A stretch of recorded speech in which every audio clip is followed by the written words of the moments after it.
This is the BBC. This podcast is supported by advertising outside the UK. This is the BBC. Friends, Romans, podcast fans, lend us your ears. Before you get to the podcast you've just clicked on, I want to tell you about the Shakespeare Sessions. It's where you'll find original productions of Shakespeare's plays, with some of our favourite documentaries and conversations about the man himself for good measure. For measure. Don't worry, we ease off on the puns in the actual podcast. If that sounds like your pot of ale, then subscribe wherever you get your podcasts. Hey there, I'm Sindhu V, and this is the BBC Radio 4 podcast, Comedy of the Week. Today's show is going to make you laugh, which is great, but I suggest you use the facilities first because it's going to be that kind of laugh, and then you don't want it to get gross. So go do that and come back and we'll begin the show.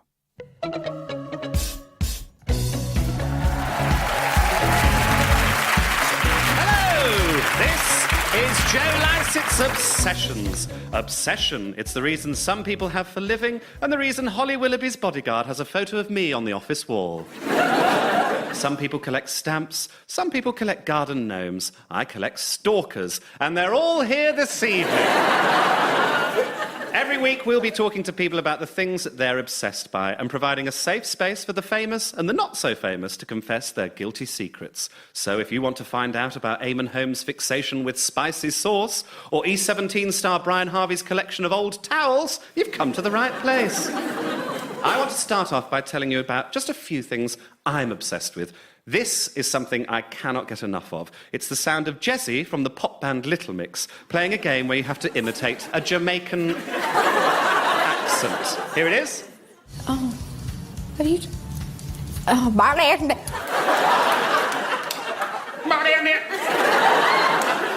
I think I watch that clip about 3 times a day. And I'd urge the listeners at home to seek it out if they haven't seen it, just for the added value of Jessie's face. Hard to explain, but imagine a woman trying to eat a Savoy strapped to her forehead using only her lower jaw, and you're not far off. Now, this is one of the most wonderful things in the world. This is the sound of Maggie Smith saying the word delicious. It is delicious.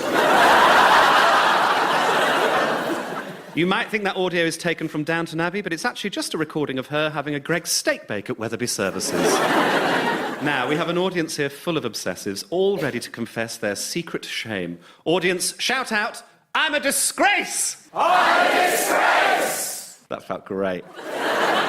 We also have some celebrity guests to talk about their own hidden passions, as well as meeting this week's VOP, a very obsessed person who will be sharing the details of their own rather unusual area of interest. Whoever I decide has the best obsession of the week, I will be awarding them with this, the exclusive Joe Lycett's Obsessions tea tray.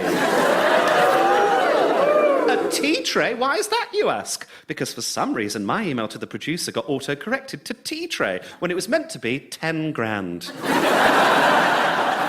So let's say hello to this week's celebrity obsessives. Comedian Catherine Ryan and Radio 1 DJ Greg James. Catherine, Greg, welcome to Obsessions. So I feel on occasions like this it's very important to ask a relaxing, informal question to break the ice. So, when did each of you last eat an egg? Catherine, when was the last time you ate an egg? I hard-boiled an egg and then put it into a salad probably 3 days ago, Joe. 3 days. 3 days. Greg, can you beat that? I actually had an egg this morning. Wow. Yeah. That got a really great reaction I wasn't expecting. Almost patronising, I feel. Catherine, you host a show called How'd You Get So Rich? And am I right in thinking that in your case, the answer is white privilege? So, based on what I know about you, Catherine, I'm going to guess that your obsession is either the social reform policy of 18th century Lithuania or carpentry. Am I right? No. What is your obsession? It's like carpentry. It's Kardashians. Catherine's obsession is the Kardashians. For our listeners who don't know, the Kardashians are a reality TV family. Here's a flavour of the TV show Keeping Up with the Kardashians to add to your cultural education. Okay, Kylie, so you're moving into your house soon. Mm-hmm. Do you know how to do your own laundry? No. That's the Kardashians for you. So, for the benefit of people who don't know who the Kardashians are, tell me, who are they? To me, they're so much more than just a reality show. They are a matriarchy of shape-shifting sisters who destroy men or turn them to women.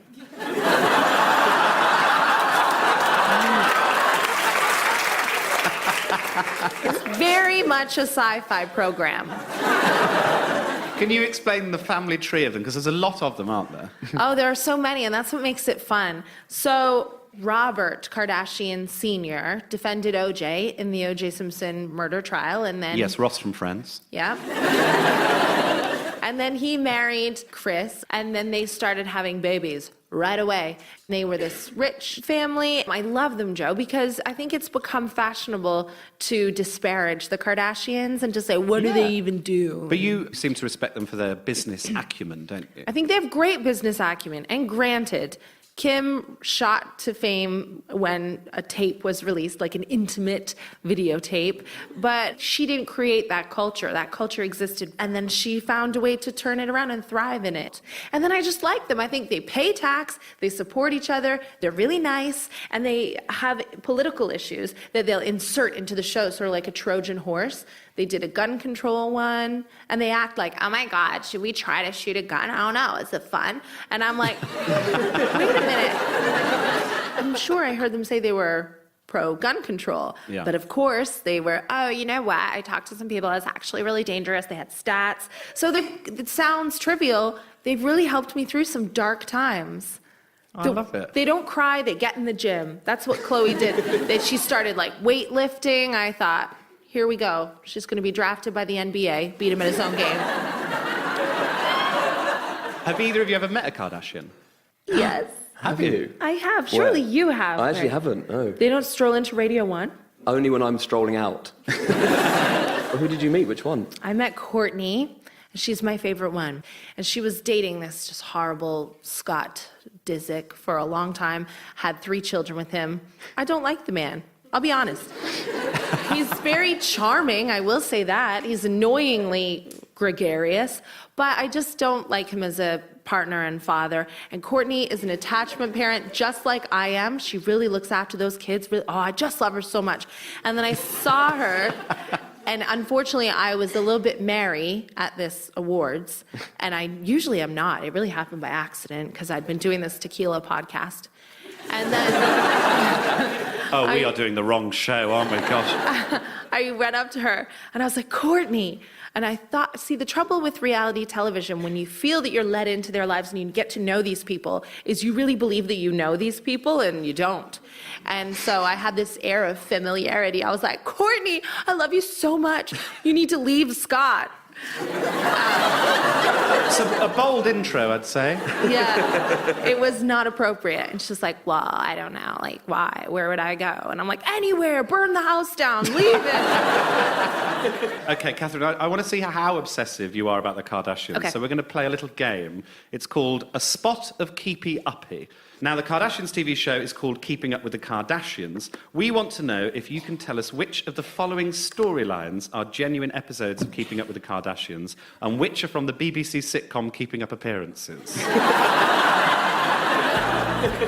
We've changed the names in the Keeping Up Appearances storylines to be members of the Kardashian family. So it's not as easy as spotting which ones have Hyacinth and Richard in them.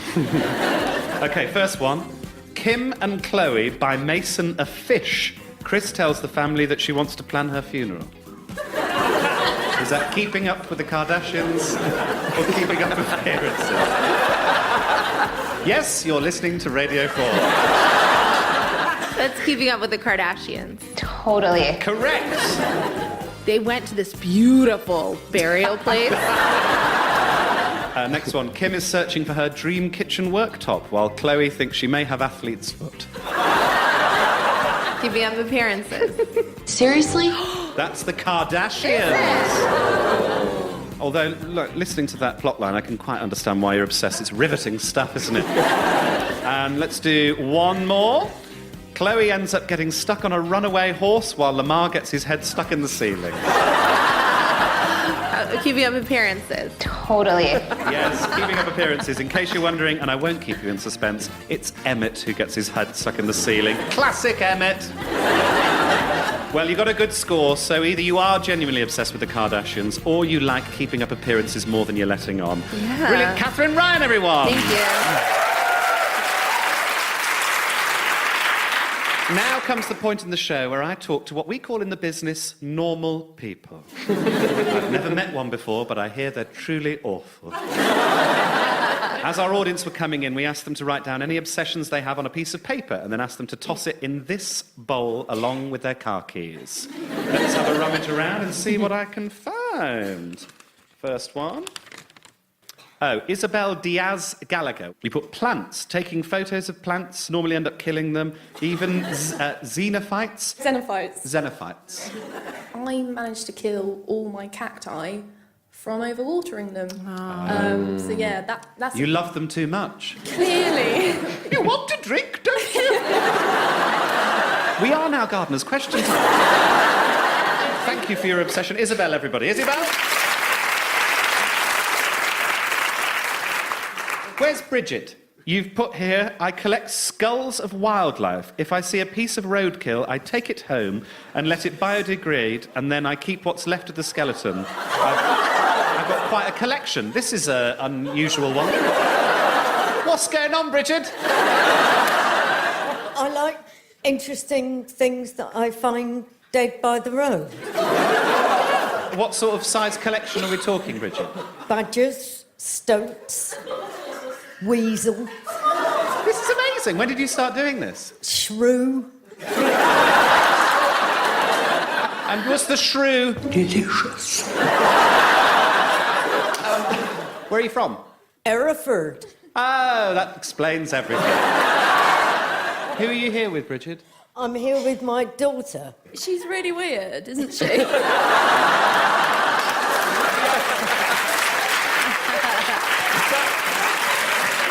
But in the most glorious way. Well, we live off-grid in a log cabin. I hope so. Louisa, can I just ask, are you a hostage? Yes. I didn't choose this life. A round of applause for Louisa and Bridget there. Now, Greg James, thank you for coming to the show. Greg, in your career so far, do you think you've put to bed the old myth that being a Radio 1 presenter makes you in any way cool? Well, I'm on your show, so...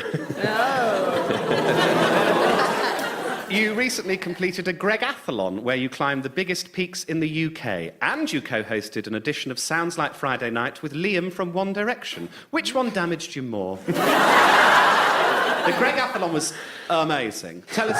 Yeah. Tell us what you did. It was incredible what you did. Over a couple of weeks, because the Beast from the East sort of halted everything, I climbed Ben Nevis, Snowdon and Scarfield Pike, and then cycled the distance between them, which is quite a long way. It's nearly 500 miles. And we did it over a couple of weeks and managed to raise £1 million for sport relief. And it was... So, based on what I already know about you, I'm going to guess your obsession is either sheep farming in the Lake District or murder. Am I right? My obsession is cricket. That's my obsession. Oh, some cricket fans. Yeah. I've only just found out about football, so why should I care about another sport as well? Where do we begin? A brief history of cricket. I have just always been obsessed with it. I think it's because I associate it with nice memories of being with my dad, so we would go and watch a lot of it. We would actually listen to Test Match Special on Radio 4, and I would just... Probably the first radio I ever heard was just nice, elderly people talking about cricket, and I quite liked it. And I was like, I don't really know what this is, but I was probably 8 or so. And then I got taken to a couple of matches with my dad, and we watched, and it was the Ashes in 1997. So it was people like Shane Warne, and I worked out who these people were. I was like, these people are superstars. Is he your favourite player, Shane Warne, would you say? I think he's the best bowler that's ever been. I think, and he's had such a colourful life. He's kind of a fascinating person. I don't know any of them, so, I mean, mine's Wayne Rooney, but that's it's the answer I give for every sport. He played for Australia. He's a fabulous diver. I was like really obsessed with being a groundsman when I was a kid. I was like completely obsessed with grass. To what extent? We didn't have a very big garden, but we had like a square bit of grass. Yeah. And I would try and preserve it and make it and sort of make it into a bit of a cricket pitch.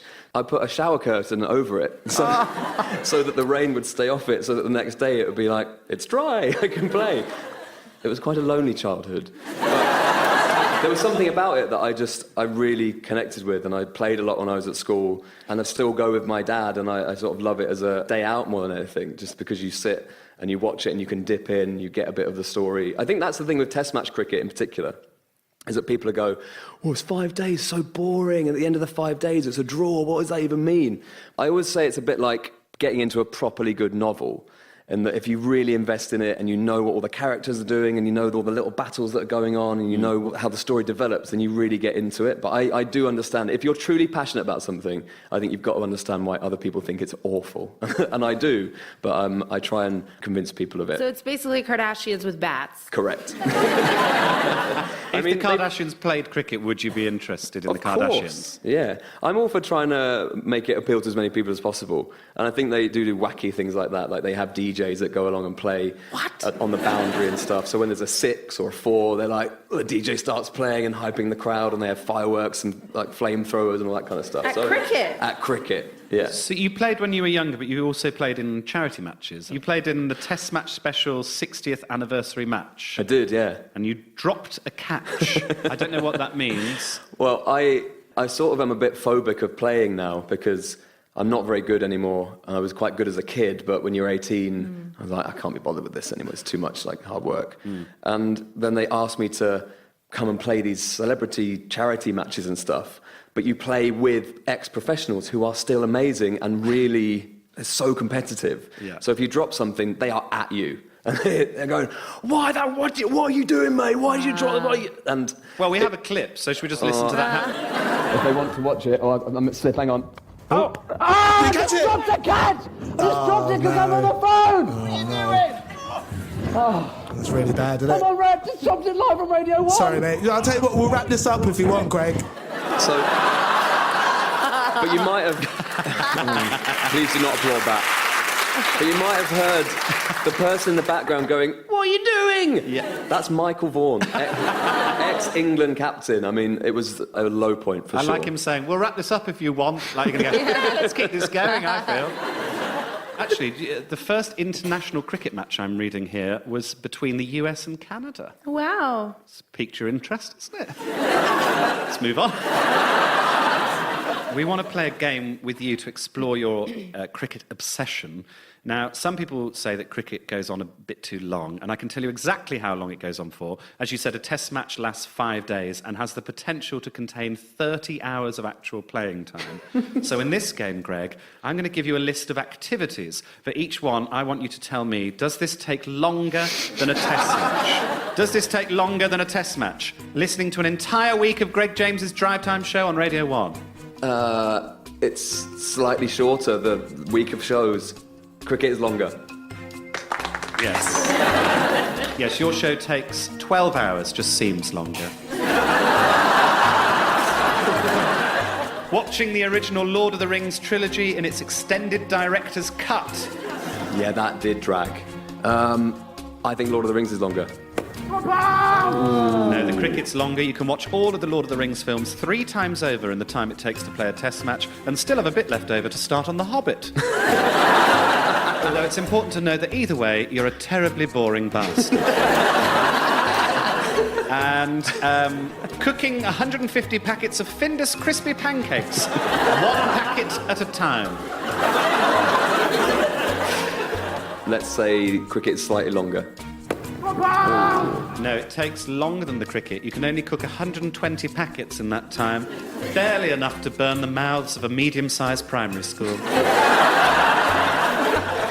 The other thing I think you'd like is you can have a picnic to the cricket. So you can have your pancakes with you. So you can have a nice day out. We should do it. No? No. Okay. We can invite Bridget. Oh, now you're talking, actually.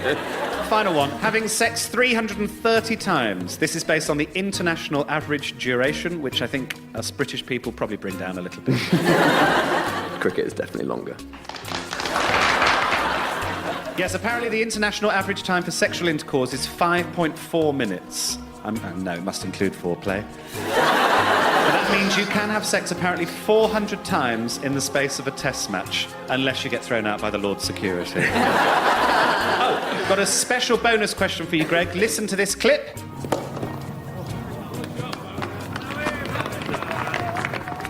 How many runs were scored in that shot?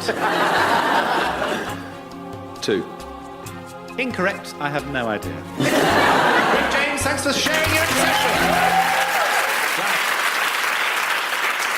Time to speak to our audience again. Jennifer Hall. Hiya. So, Jen, where are you from? I'm from Pontypridd, South Wales. Oh, cool. Yay. You collect small things. I do. I have some small things for you to look at if you would like to come and see some of my small things. Yes. It's small versions of other things. Little tiny things. Little tiny. That's not my whole collection. That's just a selection of the collection. How big is the collection? Quite small. But there are quite a number of things in the small collection. Little fork there for the benefit of the audience. I think my favourite is this tiny little teacup. That was and it's got Jen written on it. How adorable is that? That was a present a few years ago from my sister. Do you ever buy anything big? I buy normal-sized things for day-to-day life, but for the collection, but just for magic small things. Well, I think they're really lovely. They're really sweet and adorable, and I want to collect these things myself now as well, because they're so lovely. Jen, everyone. Lovely. Where's Sophie Beezy? Hello, Sophie. You've mentioned the Kardashians. I love the Kardashians. Yeah. I want a bit like a step extra to what you did, Catherine. I woke up at 3 o'clock in the morning, tried to meet the Kardashians at Westfield. Ah, yeah. Plot twist, I went to the wrong Westfield. This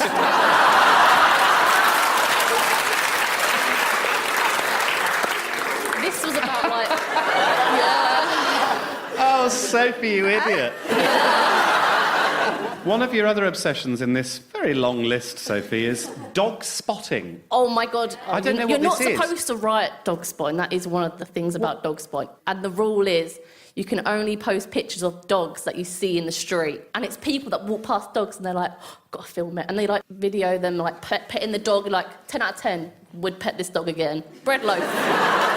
And it's all about, like, corgis. And, like, 10 out of 10 thick buns on this corgi. Bridget's in the background with an axe. This is great. I think you've got lots of lovely things going on in your life. I'm very happy for you, Sophie. Round of applause to Sophie and all of our obsessies.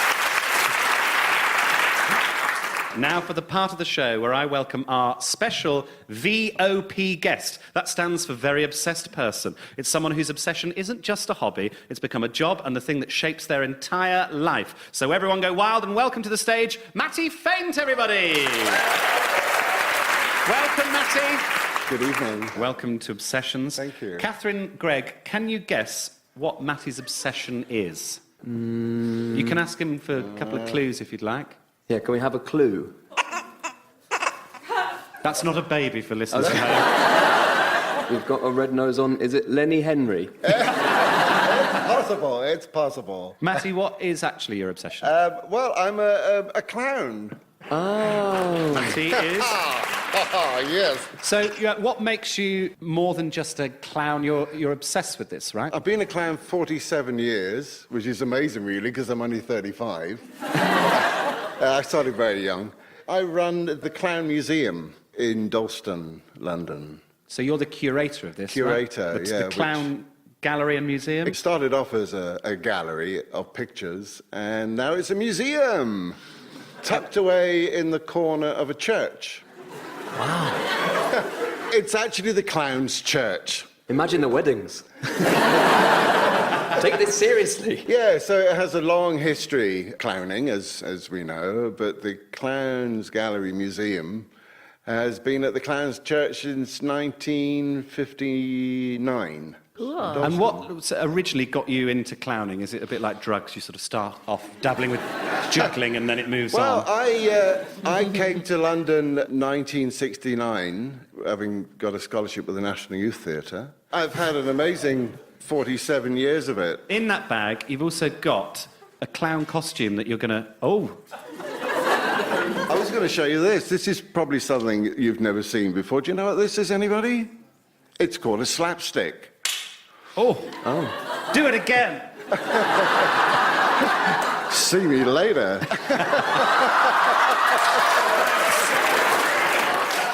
Which is where we get the word slapstick comedy from. Is that actually where it comes from? Yeah, slapstick comedy. Wow.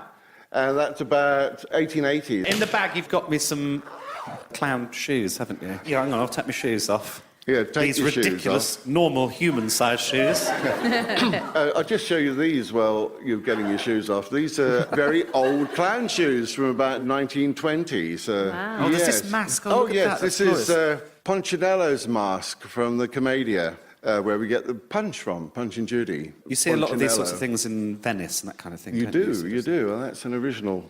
First of all, I think you should put that on. Oh, yes. Ah, yes, a jock strap. And it's a nose, and this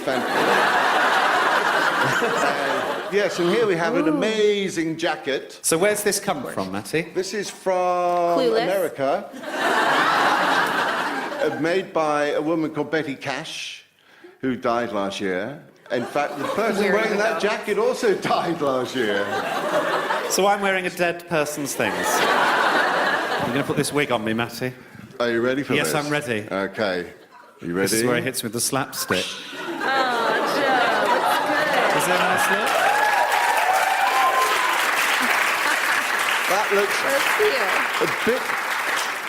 It's a little bit Grayson Perry, really, isn't it? It doesn't quite. Apart from the hat. The coat is incredible. It's a genuinely amazing. It's beautiful. Like It's wonderful, modern isn't coat. it? It's- I can't see yellow it. houndstooth, kind of like what Cher Horowitz wore in Clueless, but less tailored. It's oversized, longer at the back. It's really, really cool on Joe. And the shoes are basically flippers, aren't they? Yeah. Well, I feel really happy in this. Matty Faint, everybody, Thank our you. clown VOP of the week. Well, we've heard about all sorts of obsessions today, but only one obsessive can be crowned my obsessive of the week and walk off with the coveted tea tray. And this week it's...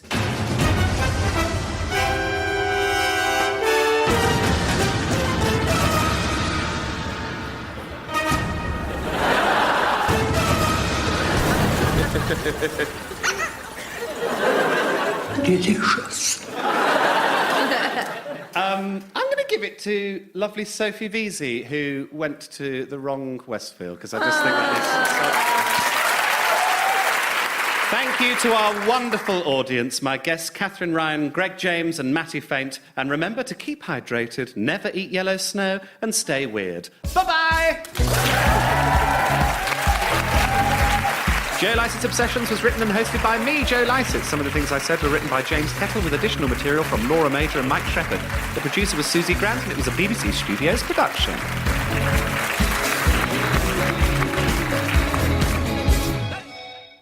Thank you for listening to the Comedy of the Week podcast. You can find more glorious comedy at bbc.co.uk/Radio 4. So really, you have no excuse to be grumpy. Until next time, bye. The Infinite Monkey Cage returns with the 100th episode. And we're going to be asking, what do we know now that we didn't know during our first episode back in November 2009? Now, the 100th episode is very ambitious. We have more guests than we've ever tried to control before. Eric Idle, Katie Brand, Neil deGrasse Tyson, Alice Roberts, Dave Gorman, Andy Hamilton, the Reverend Richard Coles, And Brian Blessed! who will be discussing gravitational waves and whether he causes more of them. I think he does. To find the podcast, just search for The Infinite Monkey Cage wherever in the universe that you're listening right now and hit subscribe.